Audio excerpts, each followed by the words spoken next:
Para quem não me... Eu sou Renata Moraes, eu sou fundadora da Impulso Beta. Um Impulso Beta que eu já vou contar um pouco mais para vocês em seguida, para quem está tendo esse primeiro contato conosco. Mas eu falo desde São Paulo, eu sou uma mulher branca, uma mulher de cabelo castanho na altura dos ombros, que geralmente usa óculos, hoje eu estou de lente de contato, hoje eu estou aqui usando uma blusa amarela e no meu fundo vocês veem aqui uma imagem com o nosso logo da Impulso Beta, assim como vocês veem também da Salatiele, Salati que é nossa moderadora, pode dar um oi para o pessoal aí, Salati.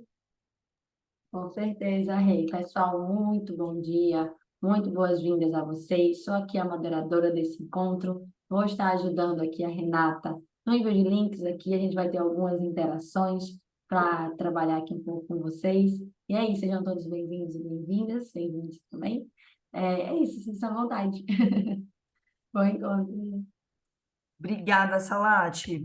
Pessoal, conto para vocês que a minha experiência, né, ela tem sido principalmente, né, com a construção de programas de transformação junto com as empresas, desde construção de estratégias de transformação e diversidade, quanto apoiando lideranças nesse processo.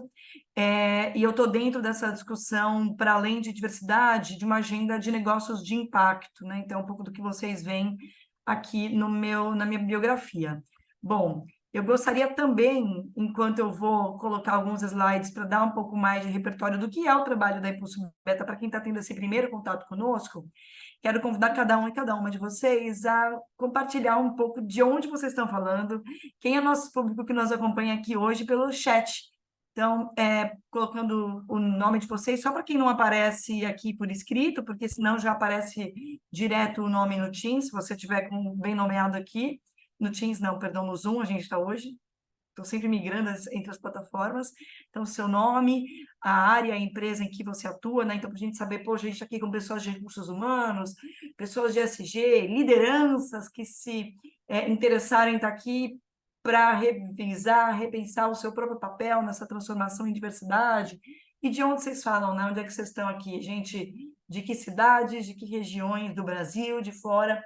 Então, por favor, convido a cada pessoa compartilhar um pouquinho para a gente ter um entendimento do nosso perfil de público, que vai ser super rico para a gente. Estou vendo que já começou. Muito obrigada, gente. Enquanto vocês vão compartilhando conosco, eu já retomo para dar uma olhadinha, eu vou avançar alguns slides, contando um pouco da Impulso Beta para quem está tendo esse primeiro contato. Então, a gente é uma consultoria de diversidade e uma consultoria que se propõe a resolver dores de diversidade conectadas à estratégia do negócio. Porque a pauta de diversidade, ela surge como uma pauta de mobilização social, né? A gente tem aqui uma série de movimentos e nesse sentido, tem muita coisa que não é nova, né? Pedidos, protestos, mobilizações históricas da comunidade de pessoas negras no Brasil, de diferentes frentes do movimento feminista, então isso existe há muito tempo, mas é mais recente essa pauta tendo chegado como algo que é percebido pelas empresas e pela alta liderança como um elemento que é estratégico para as empresas. E é dentro desse contexto, né, do que de fato toca o papel das empresas nessa discussão que é mais ampla, né, de transformação social por um país que seja mais justo, mais equitativo, que abra portas para as pessoas, que a Impulso Beta entra, né? E aí compartilho com vocês que, de forma geral, as dores de diversidade que chegam, né, às empresas e se tornam preocupações do negócio, se organizam principalmente dentro dessas 7 frentes que eu compartilho com vocês, que são as frentes que as empresas vêm se organizando para tratar, né? Então, a gente tem cada vez mais expectativas de empresas que sejam socialmente responsáveis, isso está cada vez mais nos códigos de ética, nos valores das empresas, fazer isso bem, né? Fazer com que diversidade como valor esteja presente no dia a dia da organização, se conecte com a construção de reputação corporativa. Atualmente é quase impossível uma empresa construir e manter uma boa reputação com seus diferentes públicos de contato, né? Os stakeholders, sem cuidar da pauta ESG. Então, não adianta ter excelentes produtos e serviços, até ter uma experiência para as empresas clientes muito bacana, mas ter questões que sejam na sua cadeia de fornecimento, que esbarram em direitos humanos, que esbarram em problemas como o racismo, discriminações diversas, né? Nós já temos leis que chamam as empresas a assumirem responsabilidade com a inclusão há bastante tempo, e um bom exemplo de uma dessas leis é a lei de 1991, que estabeleceu que hoje a gente trata como uma cota de inclusão de pessoas com deficiência, mas recentemente a gente vê mais pressões vindo das políticas públicas e expectativas que foram se materializando, né? Como a demanda para que as empresas combatam o assédio, que tenham censo com dados raciais, programas de inclusão e empregabilidade para mulheres. A gente tem não só obrigações legais e regulatórias de políticas públicas, mas conectando até com o tema de baixo, né, expectativas de investidores. A gente tem a B3, agora, essa semana, a Comissão de Valores Imobiliários, a CVM, aprovou uma nova prática da B3 para as empresas de capital aberto que precisam demonstrar que estão construindo um espaço de diversidade nos seus conselhos. Essa pressão, né, de diferentes públicos, ela vem de outras frentes também. A gente tem cada vez mais talentos demandando ambientes que sejam inclusivos para toparem, se interessarem por trabalhar naqueles lugares. Também as pessoas clientes, tanto clientes que são clientes corporativos, né, para quem é de uma empresa B2B, vocês estão vendo que as empresas, ao venderem para outras empresas, cada vez mais precisam preencher formulários contando seus indicadores de sustentabilidade, e diversidade é um deles, quanto pessoas, clientes que compram diretamente nossos produtos e serviços e boicotam marcas quando essas estão desalinhadas com práticas de valores que são cada vez mais disseminados na sociedade de diversidade. E uma vez que a gente se propõe essa transformação, as empresas precisam dar sequência num processo de fortalecer essa cultura organizacional que tem se proposto uma cultura mais humana, mais inclusiva. Aí a gente vem trabalhando com esses desafios em diferentes organizações de vários setores, com empresas que nos convidam a essas transformações, né? Principalmente empresas que têm uma forte atuação no Brasil e nos convidam para estar com elas nas suas subsidiárias ou em outras frentes, em outros países, trabalhando vários pilares de diversidade, numa atuação que tem esses 4 pilares que vocês veem aqui, né? Desde a consultoria para desenho de jornadas de transformação, produtos de conscientização para vários públicos, desenvolvimento também para vários públicos e um trabalho para que, no fim das contas, tudo que é construído possa somar a reputação. Bom, é isso que a gente faz e tudo que a gente se propõe de transformação organizacional é impossível que não passe por ter a liderança a bordo.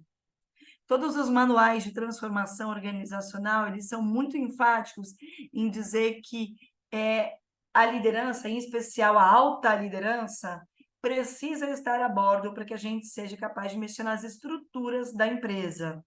A gente tem casos de empresas que começaram a trabalhar a pauta de diversidade há bastante tempo, mas como um trabalho de RH, de conscientização, de comunicação, e aí a gente vê, depois de anos de trabalho, não necessariamente a gente mudou o ponteiro em termos de indicadores de demografia, na percepção das pessoas de que as tomadas de decisão sobre pessoas e sobre coisas mais específicas do negócio trazem uma lente de diversidade. Então, quero começar convidando a todos vocês para contar um pouquinho sobre a percepção que vocês têm hoje da liderança de vocês. Peço que vocês acessem algumas perguntas pelo QR Code ou por um link que a Salat está postando aqui para a gente no chat e nos respondam como vocês veem hoje na empresa de vocês esse engajamento da liderança. Uma das opções não se aplica para o caso de quem está aqui hoje, mas não necessariamente está numa empresa que se propôs a isso, então, poxa, eu nem sei se eu deveria cobrar que estivesse a bordo, porque ainda não é um tema. Se vocês de momento se sentirem desconfortáveis, mas quiserem se posicionar, essa é uma opção. Então, enquanto vocês respondem isso, eu quero dar uma olhadinha em quem é essa nossa turma nas respostas que vocês colocaram aqui para a gente no chat. Deixa eu conhecer aqui de onde a gente está falando. Então, a gente tem várias pessoas da área de gente de gestão, recursos humanos, falando de São Paulo, Campinas, Uberaba, Belo Horizonte, bastante gente de São Paulo, mas bastante gente de Minas também, né? Diferentes cidades de Minas, de Salvador, Curitiba. Que bacana que eu vejo algumas empresas parceiras novas, nossas como Lana, aqui da Vale, uma das principais empresas clientes da Impulso Beta. Obrigada, Lana, por estar aqui com a gente hoje. Vejo aqui Regina, também parceira nossa, da Niue. Vou vendo aqui aos pouquinhos, gente, desculpa se eu estiver deixando passar alguém. Grupo Elfa, também grandes parceiros nossos, e empresas com as quais a gente já teve contato também, bacana.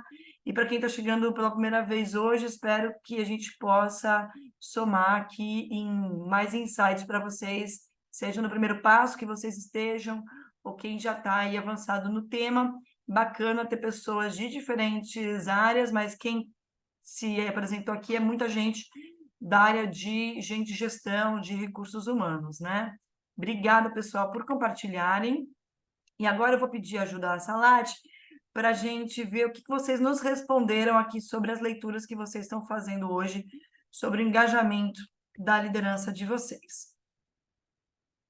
Então, vamos lá, né? Sua liderança considera que diversidade é um tema importante para sua empresa? Estou vendo aqui que a maioria expressiva de quem está com a gente hoje diz que sim. Não é que a gente tem uma liderança que diga porque mesmo a gente está falando sobre isso, mas algumas pessoas, ainda que a gente tenha poucos, temos não. Então, imagino que seja gente que ainda está lidando com uma liderança que. Mas por que mesmo a gente está falando sobre isso? Mas, pode até ser importante, mas não é prioritário, né? Ótimo. Pode avançar com a gente, Salati. Sua liderança faz decisões estratégicas levando a diversidade, equidade, inclusão em consideração? Olha a diferença aqui, que interessante, né, gente? Uma coisa é um primeiro momento da gente ser capaz de contar para as lideranças e receber uma escuta positiva de que aquela pauta tem valor. Só que quando a gente começa a ir para um cenário de o quanto essa liderança foi capaz de colocar essa lente no seu dia a dia para tomar decisão, você tem uma queda aqui do número de lideranças que estão nesse nível, né? Porque aí não é mais só sobre eu acredito que isso é positivo. A gente está falando sobre um pouco de conhecimento, de uma liderança que está instrumentalizada para o que significa levar a diversidade e inclusão em consideração. Eu acho importante, eu valorizo, mas o que é na prática tomar essas decisões com esse olhar? Sua liderança age de forma intencional para garantir um time diverso e um ambiente inclusivo para todas as pessoas? Olha só, maioria não. Eu queria abrir palavra para alguém que tenha colocado não, só para a gente ter uma leitura aqui, porque eu acho que é uma quebra de paradigma do que a gente estava construindo, né? Por que será que quando chega aqui a gente tem uma inversão? Alguém gostaria de compartilhar? Alguém que tenha colocado um não?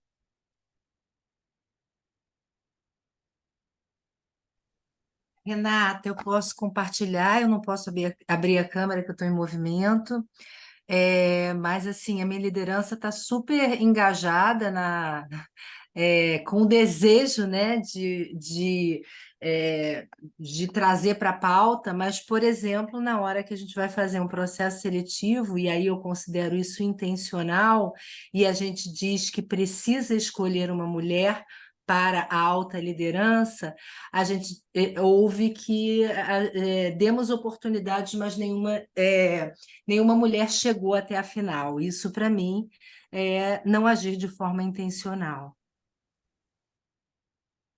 Excelente, Regina. Aqui, né? Eu acho que cada vez mais a gente vai fazendo perguntas, que é sobre como esse compromisso, essa boa intenção, se converte numa atuação, é sobre essa liderança de fato estar comprado num nível grande e ter mais repertório de como fazer, né? Pode ir avançando com a gente, Salati. Obrigada, Regina, por compartilhar. A Regina é da Nil e Seguros. A alta liderança da sua empresa se posiciona como patrocinadora dos compromissos de diversidade. A gente tem um número significativo aqui dos nãos, mas a gente tem bastante gente que sim, isso é excelente, gente. Quando eu falei no início, né, do nosso encontro, de que os manuais de transformação cultural falam sobre ter alta liderança a bordo, é sobre uma alta liderança, principalmente patrocinadora. Eu posso ter talvez uma média liderança que, na prática do dia a dia, até está sendo mais inclusiva na gestão dos seus times, mas é super simbólico, é uma grande conquista ter uma alta liderança que quer ser patrocinadora, né? Que manda diferentes sinais, toma diferentes decisões, que se coloca nesse lugar, e a gente vai falar um pouquinho mais sobre o que é se colocar nesse lugar, até para a gente questionar a qualidade desse patrocínio que vocês estão recebendo, né, nas empresas. Obrigada, Salati, por compartilhar conosco. Eu volto a puxar aqui a nossa apresentação. Me deem um instante.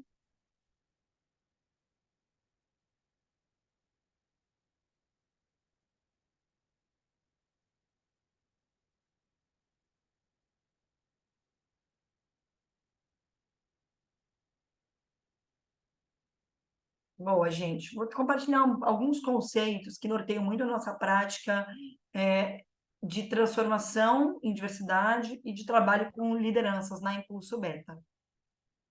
Um ponto importante é de que, para a gente ter transformação sistêmica em qualquer pauta, a gente precisa que esse seja um tema que esteja presente em mensagens que vêm de cima para baixo. Essa é uma fala forte, né, de que diversidade, equidade e inclusão precisa ser top-down. Não é que precise ser só top-down, mas precisa também ser top-down.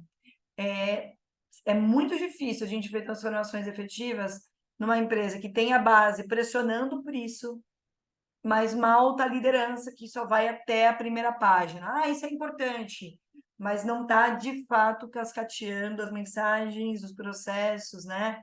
Tomando as decisões, agindo como modelo.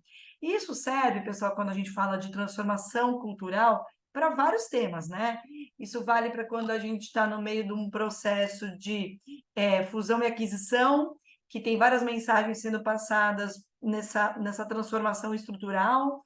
Isso vale para uma pauta que foi muito importante nos últimos anos, para muitas empresas, de transformação digital.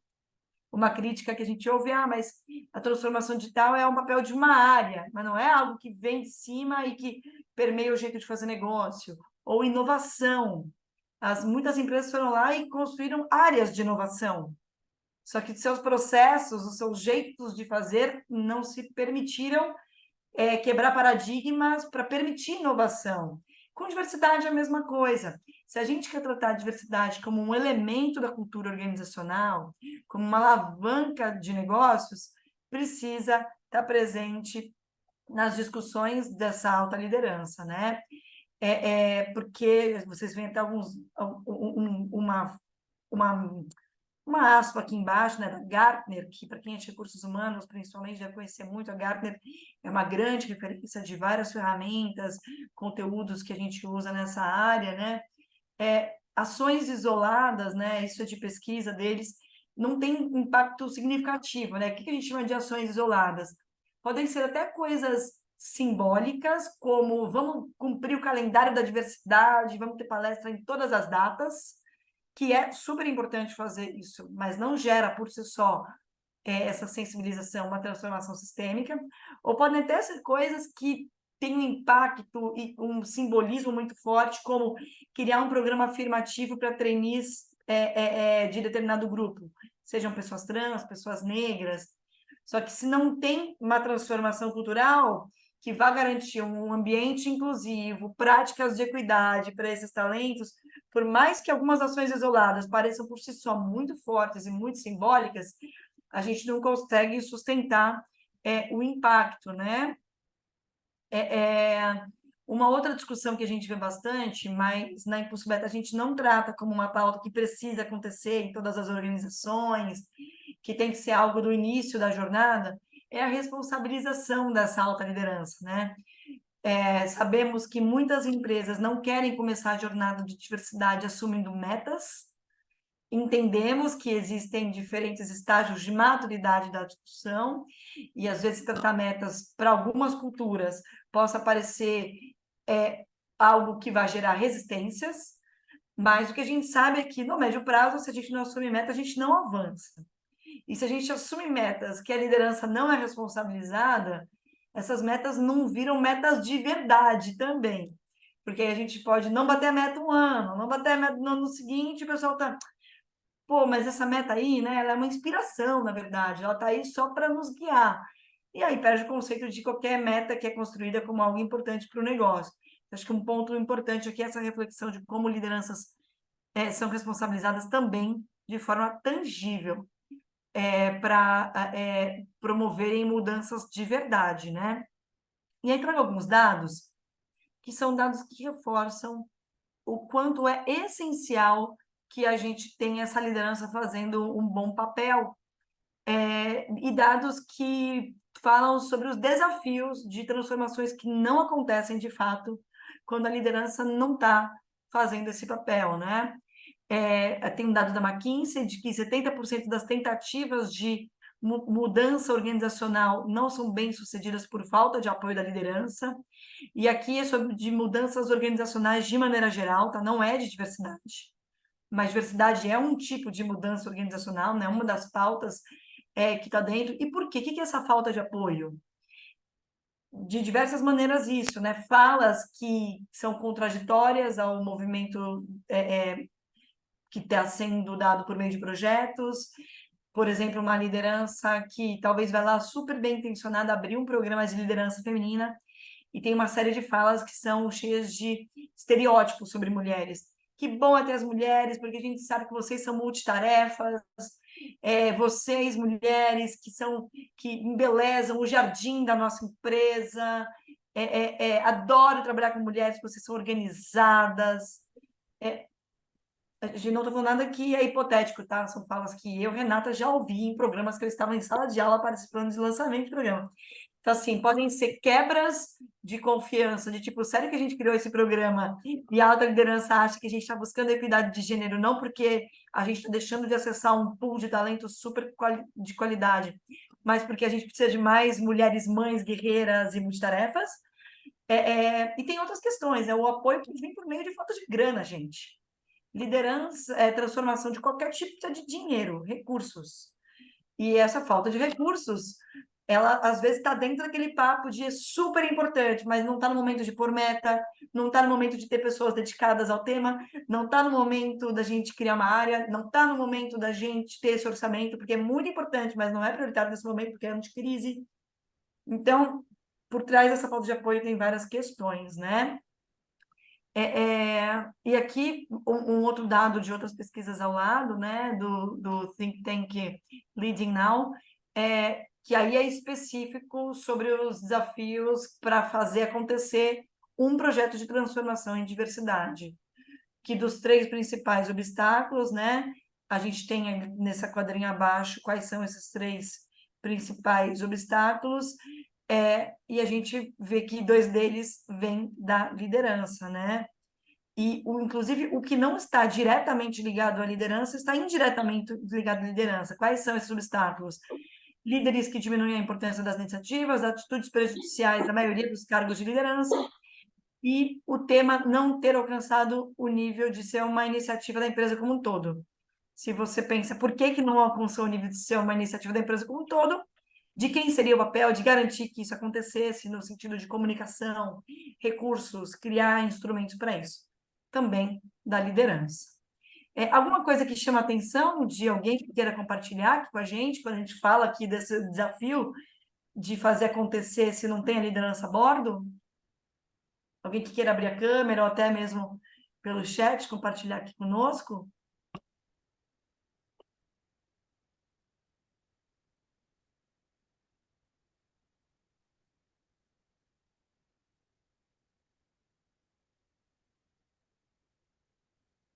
Bom, vou seguindo, mas faço o convite para todo mundo se sentir super à vontade, viu, gente, para ir trazendo as percepções de vocês, vivências que vocês têm tido com o tema, que vão em linha ou vão de forma contrária, né? Com o que a gente está trazendo aqui de dados, de leituras desse papel da liderança. Fabiana está comentando aqui, né, que é um processo de desconstrução. De fato né? Porque o que a gente trabalha em criar ambientes diversos, equitativos e inclusivos, traz provocações em crenças que, Entendo. historicamente, a liderança teve muita convicção, né? Como uma questão de meritocracia. Então, às vezes, Renata, quem está falando pode oi, puxar. desculpa, é a Larissa, é que eu tô sem câmera. Pode falar, Larissa. Mas trazendo um pouco do que você veio comentando, né? Eu trabalho aqui na TOTUS, uma empresa de tecnologia. Esse engajamento também da alta liderança, eu vejo que é uma construção. Então, assim, não é de uma hora para outra, e a gente tem que ir construindo, entendendo também a narrativa que é utilizada na nossa empresa e qual narrativa de diversidade que a gente vai utilizar também para conseguir engajar essa alta liderança. Então, eu acho que a gente está nesse processo de construir esse engajamento da alta liderança para a gente conseguir trazer eles junto com a gente e, querendo ou não, a vice-presidente de RH é a que grande compra esse programa aqui, e com ela a gente consegue ir entrando assim em outras estruturas. Mas eu vejo que é o maior desafio hoje do programa mesmo, é o engajamento aí da alta liderança, mas eu vejo que a gente tem que ir construindo aos poucos, não é de uma hora para outra, né? Não sei se você tem essa mesma percepção. Eu tenho sim, Larissa. A gente, inclusive, vai falar em seguida sobre como é que você, o grupo gestor, né, desse processo de transformação, prepara essa liderança para isso, né? Porque, de fato, a gente está propondo uma série de quebras de paradigma do jeito de gerir as pessoas, do jeito de procurar talentos. E, às vezes, a frustração de que a liderança não está no barco vem de faço uma palestra, que eu acho que eu conscientizei todo mundo, eu falo de vieses e falo, pessoal, vamos rever os vieses.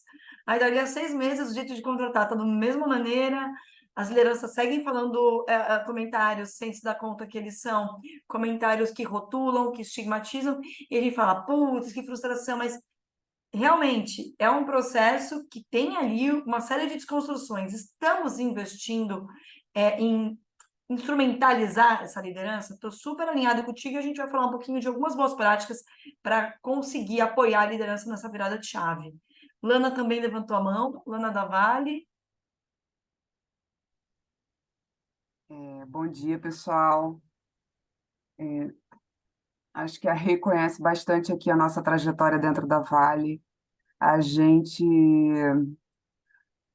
na verdade, a pauta de diversidade e inclusão só começou a acontecer de verdade a partir do momento que o nosso presidente patrocinou pessoalmente essa pauta, sabe? Antes disso, você tinha uma pessoa que ficava tentando falar sobre o tema dentro da organização, e era um trabalho muito solitário e muito pouco ouvido, né? Foi a partir disso, de um compromisso público com investidores, e isso transformado numa meta-IP que impacta no bônus que os líderes vão receber, foi que a gente realmente conseguiu fazer com que essa máquina andasse, que tem muito a ver com o que a Renata falou no outro slide. E, para mim, hoje, o que eu percebo que a gente tem de desafio em relação à liderança, eu tenho a mais alta liderança patrocinando isso. Mas quando eu chego ali na média liderança, a gente não consegue ver o fluxo disso ter continuidade, né? Talvez porque a alta liderança pense que só falar e se posicionar seja o suficiente, não entenda que precisa acompanhar. Mas hoje eu tenho mais uma dificuldade da média liderança em diante fazer com que as coisas realmente aconteçam, eles acompanhem, eles mesmos não sejam um obstáculo para a inclusão dentro da organização. Obrigada por compartilhar, Lana. Eu acho que o que você está trazendo para a gente já já me dá um gancho, inclusive, da gente falar o que são os papéis que a gente espera dessas diferentes lideranças, né? Porque, de fato, principalmente organizações que são muito grandes e tem vários níveis organizacionais, sim, é super importante falar, ser vocal, né? Mas tem uma série de coisas que acontecem no dia a dia, que são essas pequenas tomadas de decisão, que principalmente a média liderança tem, né? De gestão de pessoas. Mais do que a alta liderança, é a média liderança que lidera uma série de pessoas, que fica no conflito de eu tenho essa vaga aberta, eu preciso fechar logo, porque está impactando o resultado da operação, mas aí eu preciso garantir que essa vaga venha de um grupo minorizado para eu bater a meta dessa área, para garantir que essa área seja diversa. A gente já fala mais sobre isso. Eu queria só trazer aqui um ponto de atenção da gente se lembrar quem é a liderança das empresas hoje. Por que é difícil fazer essa virada de chave, né, gente? Esse é o mês em que a gente também celebra o Dia do Homem, e a gente pode falar de masculinidades neste mês, mas falar de masculinidade tem uma correlação direta com falar do papel da liderança, porque as lideranças das nossas empresas são majoritariamente masculinas e brancas. E falemos de todos e todas nós como seres humanos. É muito difícil, se não há um esforço intencional, a gente sair do nosso sapato, ter empatia com o desafio do outro. Então, a gente tem aqui, né, um dado para vocês, né, de que a maior parte das empresas de capital aberto do Brasil não tem nenhuma mulher na diretoria, de que as pessoas negras acessam ainda muito pouco as posições de liderança a partir do nível gerencial. Esse quadro de baixo é um dado do IBGE de 2019. Aqui a gente nem está falando de nível de diretoria, a gente está falando de gerência. Então, assim, por que a gente está falando de quebra de paradigma? Porque você não tem representatividade. Tudo vai ser mais fácil também daqui a alguns anos quando a gente tiver mais representatividade, porque a gente vai ter pessoas lá que se conectam com uma organização mais diversa, porque também é uma liderança mais diversa. Então, são dois esforços que a gente tem que cuidar, garantindo que a gente avance numa liderança mais diversa, porque também essa liderança mais diversa vai ter esse olhar para um time plural. Mas, hoje, quando a gente não tem uma liderança diversa, a gente precisa de pessoas aliadas. Pessoas brancas aliadas à pauta racial, homens aliados à pauta de gênero, pessoas heterossexuais aliadas da pauta LGBTQIAP+, porque muitas portas só se abrem por dentro. Por isso é importante ter pessoas aliadas em todas as pautas. E aí, na prática, a gente tem aquele perfil hoje no Brasil de lideranças, e o que a gente espera dessas lideranças? São papéis diferentes, de maneira macro, né? Super macro, bem simplista, tá, gente? Quando a gente está falando do C-Level, então nível de diretoria para cima, e aí dependendo da complexidade da organização, C-Level é uma coisa ou outra, né? Tipo, se a empresa tem menos pessoas, a diretoria ela é o C-Level. Para algumas organizações, tem empresas, um Itaú da vida, o Itaú tem muitas pessoas em posição de diretoria, centenas, não sei nem se milhares aí. Então, o que é o C-Level do Itaú que ocupa esse papel? Então, estamos falando que talvez a gente esteja falando já de vice-presidências, de superintendências. Então, acho que, de maneira geral, C-Level são as pessoas que estão ali próximas dessa cúpula que responde para a pessoa CEO, e a liderança em geral, a gente está falando dos primeiros níveis até um nível gerencial ali, que são as pessoas que tocam o dia a dia dos times, que realizam entregas por meio das pessoas, né? Então, a gente tem essa expectativa de um endosso institucional dessa alta liderança e de uma média liderança capaz de formar times diversos e de gerir esses times diversos, que aí é outro problema também, né? Que ter a diversidade numa perspectiva demográfica já é uma puta conquista num país que não inclui a população plural que temos nas grandes empresas, né? Mas aí as pessoas chegam lá e a pessoa fala, nossa, mas agora está dando um problema, era melhor não ter diversidade. Mas é porque, de fato, é mais difícil trabalhar com um grupo que tem diferenças de perfis, origens, modelos mentais. Só que tem muito valor. E aí a gente precisa preparar e instrumentalizar essa liderança para um time que tem mais conflito, que tem mais perspectivas dissidentes, aí parece que as coisas não andam tão rápido, porque tem muitas visões diferentes e tal. mas eu quero trazer também um pouco de percepção para vocês criticarem o quanto esse C-level está ou não fazendo papel, o quanto essa liderança está ou não fazendo papel, e para a gente pôr muita atenção sobre riscos que acontecem de não ter essas pessoas fazendo o seu papel.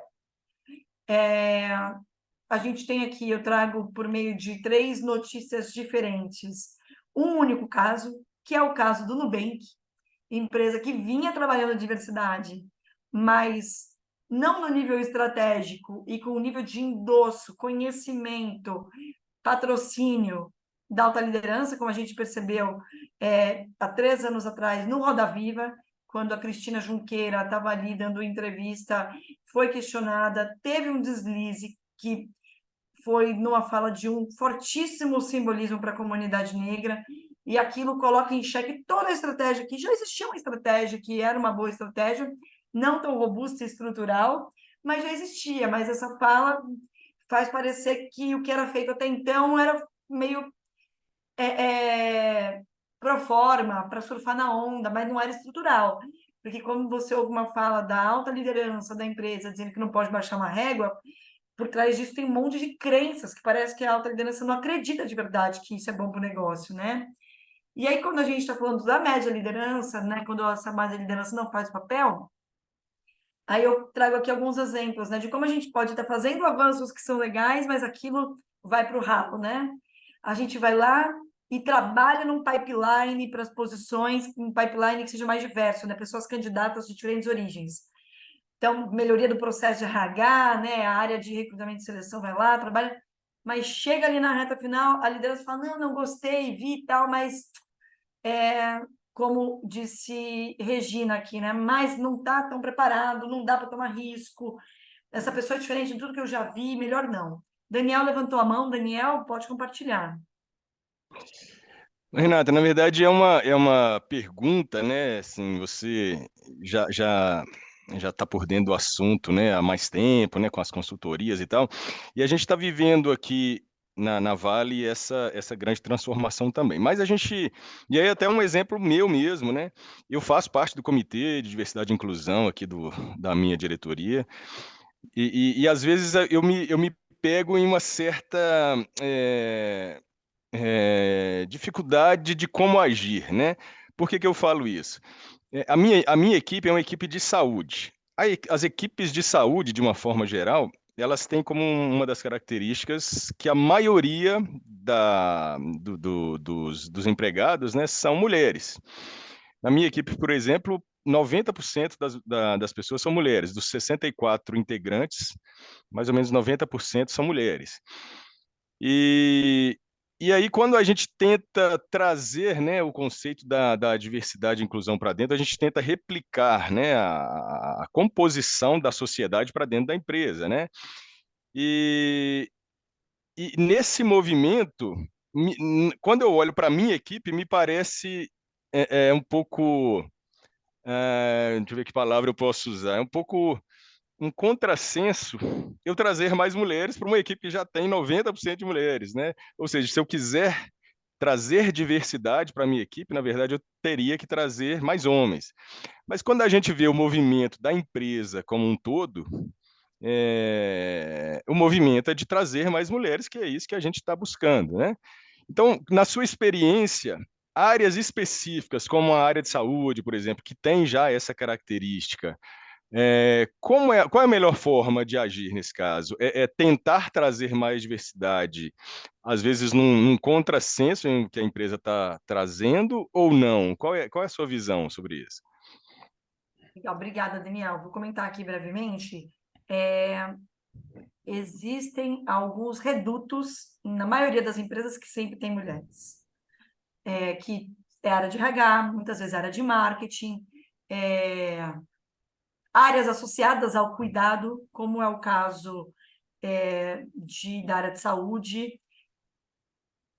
Eu acho que aqui é uma decisão estratégica de como cada empresa quer bater suas metas de diversidade, mas a essência da proposta de diversidade é equilíbrio. Então, vamos lá. Se tem uma área que só tem mulheres, ela não é uma área diversa, ela não é uma área que usufrui dos benefícios de diversidade, mas é muito difícil de falar, agora contrata um monte de homem equilibra? Porque, de maneira geral, os compromissos que as empresas vêm assumindo de atingir em data X um determinado percentual, consideram não perder onde estão as mulheres nesses redutos que já existem. Sim, Então, verdade. não vou me estender nesse tema aqui, então a gente pode até marcar um papo teu com o time depois, se a gente entender Tá bom. como tá isso, mas esse não é um desafio só de vocês, não, tá? Porque é um contrassenso e diversidade não é isso que tem na tua área. Até porque a gente tem que falar. Quem são essas mulheres? São mulheres negras? Tem mulheres trans? Então, você não Sim. está usufruindo os benefícios de diversidade. Para os resultados de negócio, isso gera o mesmo tipo de problemas de homogeneidade como um grupo só de homens. Sim. Mas, no balanço geral, a Vale, por exemplo, tem metas de mulheres, é uma decisão que talvez não seja a de agora, abrir mão de ter mulher onde tem, e que está puxando aqui Uhum. uma organização como um todo, né? Uhum. Dani, eu vou pedir para segurar um pouquinho a tua pergunta, eu já abro em seguida, tá? Vou concluir um trecho aqui, um pouco mais de conceito, eu já abro para falar contigo. Tá bom. Obrigada, Daniel. Se você quiser aprofundar mais, a gente pode ter um fórum para isso. Voltando aqui, Obrigado.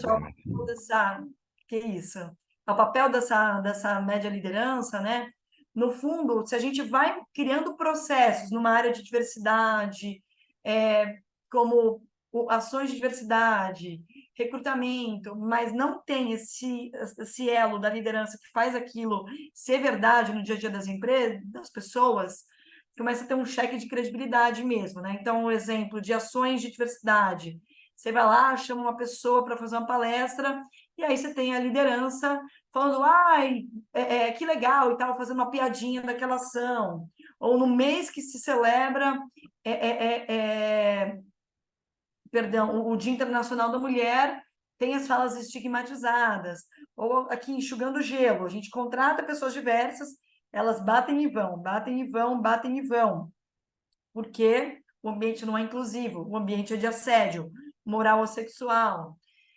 A gente está lá falando de diversidade, mas aí eu sou uma empresa de produto, que eu vou lá e solto uma campanha, sou uma Arezzo, solto uma campanha de sandálias com iconografia que valoriza a ancestralidade africana e coloco para estampar essa campanha a Jade Picon, uma influencer branca.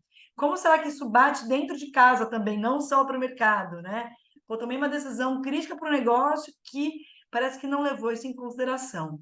E aí, em termos de repertório, né, de assim, pô, então isso é o que a gente pode estar errando no papel da liderança. Mas o que se espera do papel da liderança? Eu quero brevemente contar para vocês que tem metodologia para isso, gente. Então, que a metodologia ProSci, que é uma metodologia de gestão de mudança que a gente usa na Impulso Beta, mas ela não é invenção nossa, né? É uma metodologia internacionalmente reconhecida para a gestão de mudança em geral. Ela tem uma ferramenta chamada ABC do Sponsor, que traz aqui uma série de práticas do que eu deveria esperar e preparar a minha alta liderança para realizar. Então, assim, não é só no feeling, tem ferramental, pessoal, para instrumentalizar essa alta liderança para fazer o ABC. Acho que esse ABC ele passa muito uma mensagem de passo a passo mesmo, né? Dá para instrumentalizar, tem ferramental para isso, porque não é para a gente se frustrar, porque eu fui lá, fiz uma palestra, a alta liderança não mudou o comportamento, mas peraí, processo de aprendizagem, né? Revisar uma série de crenças e entender que espaços tem que ocupar, que lentes eu tenho que colocar, em que momentos, né? E quando a gente fala da média liderança, a Deloitte é muito reconhecida por um material sobre o que é liderança inclusiva. A maior parte das empresas utiliza esse framework, né, esse arcabouço teórico que vocês estão vendo nessa imagem. Se vocês jogarem no Google aí, liderança inclusiva Deloitte, vocês vão chegar num material bastante rico e um pouco teórico sobre o que é liderança inclusiva para vários aspectos, não só pensando diversidade, né? Mas de muito prático, o que a gente enxerga na Impulso Beta é que a gente precisa instrumentalizar essa média liderança para compreender, na prática, como é que eu vivencio diversidade tomando decisão do negócio, não só gerindo pessoas, mas tomando decisão do negócio, se eu sou uma liderança na área de comunicação, na área de compliance, desenvolvendo produtos. Então, como é que eu conecto isso com o negócio? Ter empatia pelos grupos minorizados, lembrando que a nossa liderança é majoritariamente branca e feminina e cis, e vem de classes sociais que tiveram acesso, no mínimo, a uma educação que não é a média da população brasileira. Como é que eu garanto a quebra de uma série de paradigmas para que as pessoas não sigam falando que é mimimi, ou às vezes não falam em voz alta, porque já ficou feio isso em muitas empresas, mas sente isso. Porra, mas essas pessoas são muito crisentas, pô, é muito abalado, nossa, é muito emocional. Para que essas pessoas enxerguem o porquê de medidas afirmativas, para que a gente consiga construir uma visão de meritocracia com equidade. Ninguém quer contratar os preguiçosos, que existem em todos os gêneros, de todas as idades. Ninguém quer contratar quem não está afim. Ninguém. Só que a gente tem que ser capaz de combinar essa busca pelas pessoas talentosas, comprometidas com as realidades dos diferentes grupos e vivências que seres humanos têm nas suas vidas, né? Como a gente é capaz dessa alta liderança ir mitigando os vieses no ciclo de gestão, né? Na hora de contratar, na hora de fazer uma ação de engajamento, na hora de promover, na hora de dar feedback, e tudo isso passa por habilidade de gestão com lente de quebrar vieses e com entendimento das mudanças que a gente tem quando a gente passa a ter um grupo diverso. Eu vou pedir para vocês compartilharem um pouco agora como vocês acham que está sendo feito o trabalho da empresa de vocês para preparar a liderança.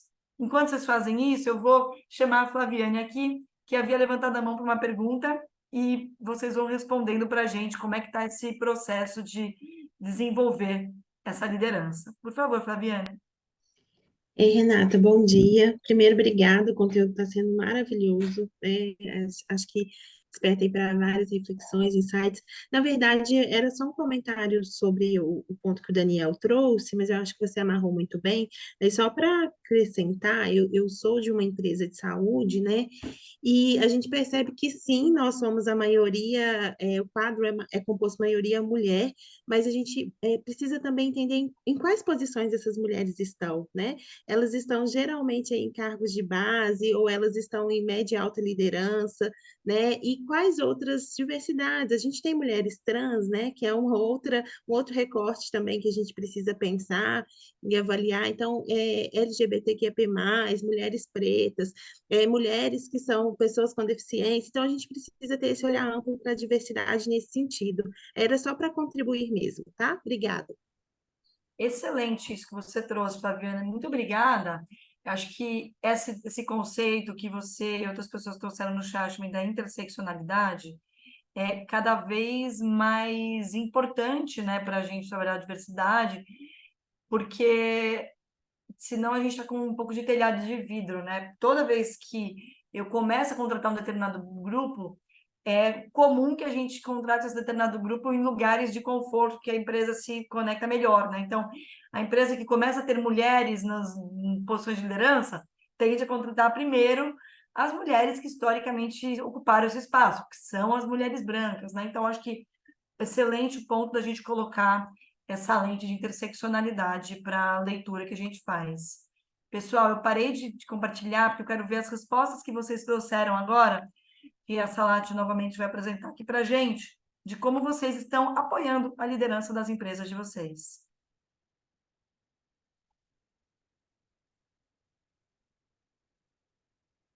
Obrigada, Salat. Então, aqui a pergunta é, né, o que vocês estão fazendo? Aí, um dos itens, conscientizar sobre os benefícios de diversidade. Tem aí um grande número de empresas que, daqui hoje, que já fez essa conscientização. Algumas não fizeram. Isso é primeiro nível, pessoal. Em que sentido? Costuma ser uma das primeiras coisas que tem que fazer para as pessoas entenderem por que mesmo a gente está falando aqui dentro da empresa. Que aqui negócio não é para dar lucro? Por que a gente está falando de fazer ação social agora? Então, isso é super importante para já quebrar esse paradigma. Letramento sobre os desafios dos grupos minorizados. Tem até mais equilíbrio de quem não fez ainda, né?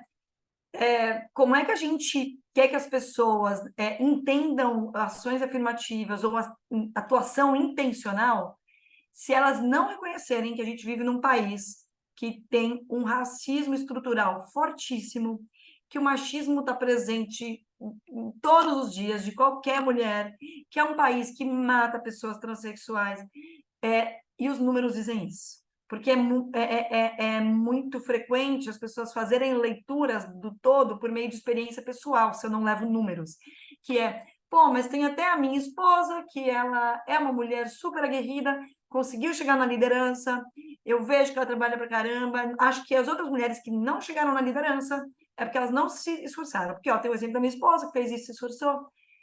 Tem uma pessoa negra aqui do time, que é diretoria, porque as outras pessoas negras não se esforçaram para isso. Então, a gente começa, quando a gente mostra números, muitos números, a ajudar as pessoas a entenderem que, talvez, inclusive, a vivência pessoal que elas estão tendo é a exceção. Elas estão convivendo com as pessoas que conseguiram fugir à regra por condições muito particulares, né? Pode avançar com a gente, Salati. Preparar essa liderança. Que eu acho que é assim, pô, a liderança entendeu, a liderança está comprada, mas mudar, gente, é ter ferramenta para isso. Porque senão eu super quero. Mas aí eu quero saber como é que eu reconheço as mulheres da equipe. Pega mal eu falar que elas são guerreiras e multitarefas?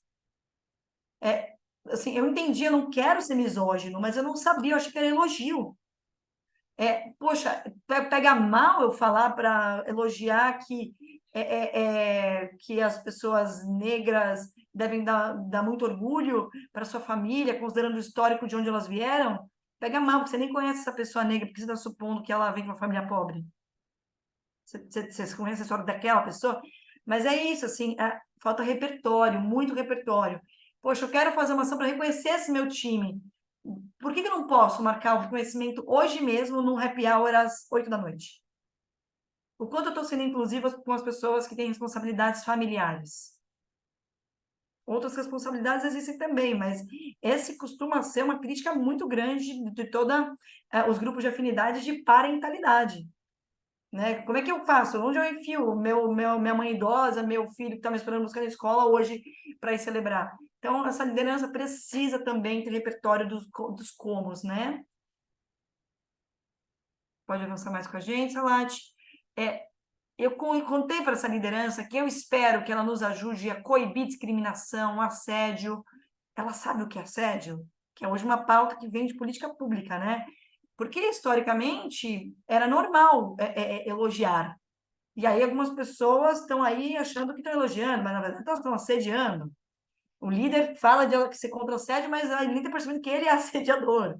Que crime é microagressão, né? Como é que eu espero que essa liderança ajude a construir um ambiente mais saudável? E eu acho que o próximo é o último, né, Salati?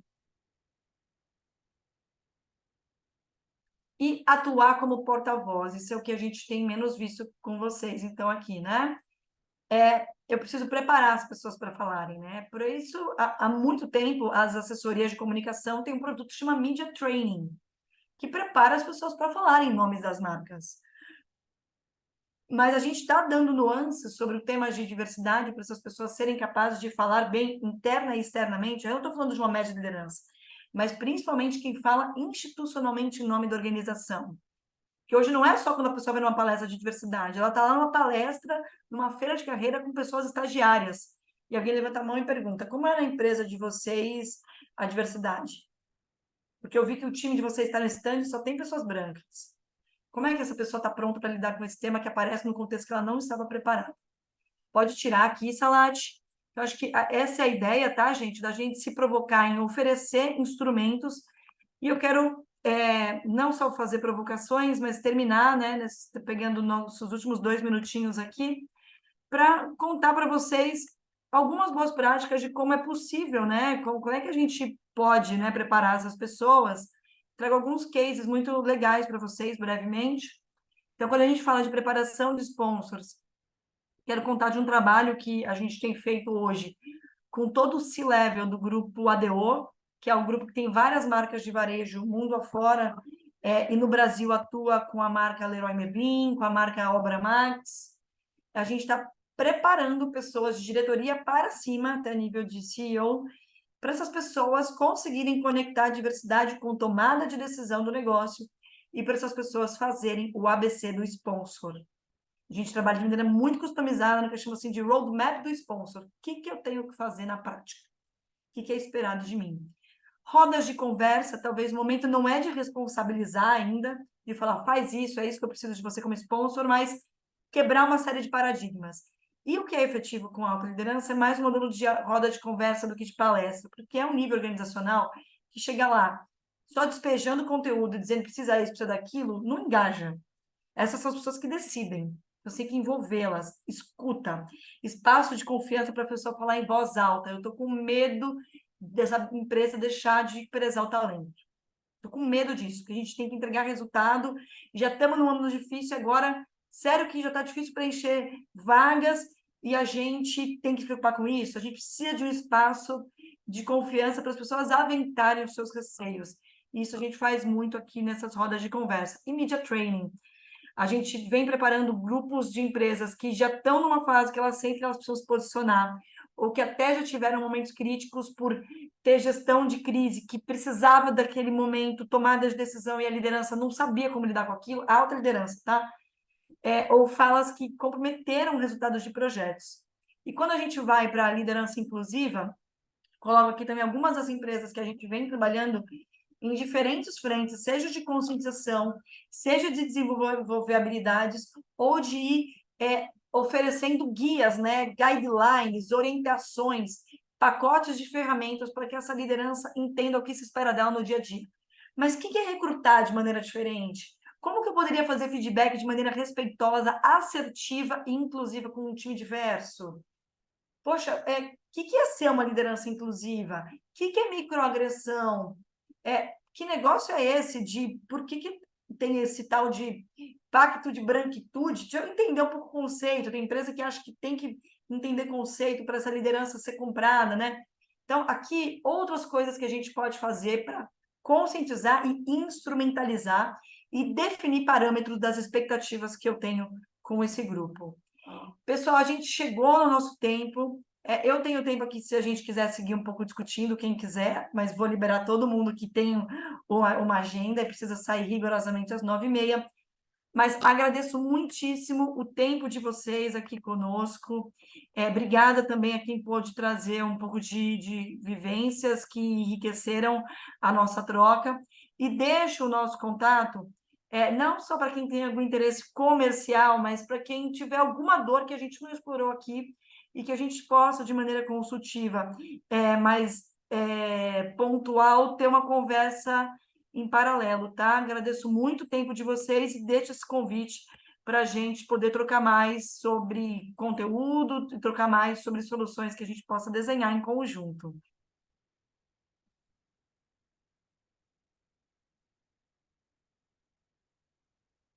Um ótimo dia, pessoal, e deixo aqui também nossos contatos.